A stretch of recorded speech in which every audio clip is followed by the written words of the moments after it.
Shadrack Mbele van die plaas Daniels Rust in die Harrismith distrik in die Vrystaat vertel in rapport hoe hy by die boerdery betrokke geraak het wat deur sy pa begin is. This was my father. He's the one who really has started this business. Shadrack was 'n onderwyser wat 'n meestersgraad in aardrykskunde aan die Universiteit van die Noorde behaal het. Shadrack het in 2007 die beroep verlaat en by sy pa se boerdery aangesluit.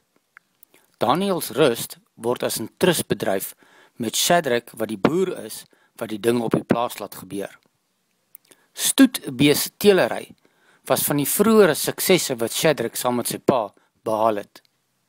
Semen van beeste van Noorweegse afkoms is by plaaslike koeie oorgeplant en verskeie kampioen nasate is hier uitgebore.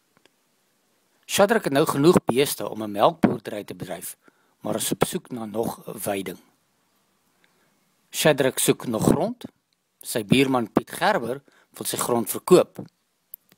Swart boere van die omgewing het Piet genader om sy grond te verkoop, ingevolge die proaktiewe grondaankoopstrategie, PLAS, van die regering.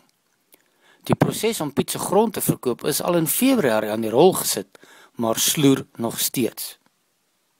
Shadrack wil uitbrei en Piet wil aftree, maar kry geen antwoorde van die grondsake distrikbestuur nie. Shadrack het groot planne met 'n besigheidsplan reeds uiteengesit, maar is nie optimisties oor die verkryging van Piet Gerber se grond nie. Ek het Piet se grond nodig, maar dit lyk nou of niks Piet keer om sy grond privaat te verkoop nie. Mohoma Moboom product. If we can sell all the products that are being produced on the farms as Mohoma Moboom product, even in Cape Town, even in Gauteng, we shall be knowing that this comes from my farm. This comes from my farm, and that it will make us win.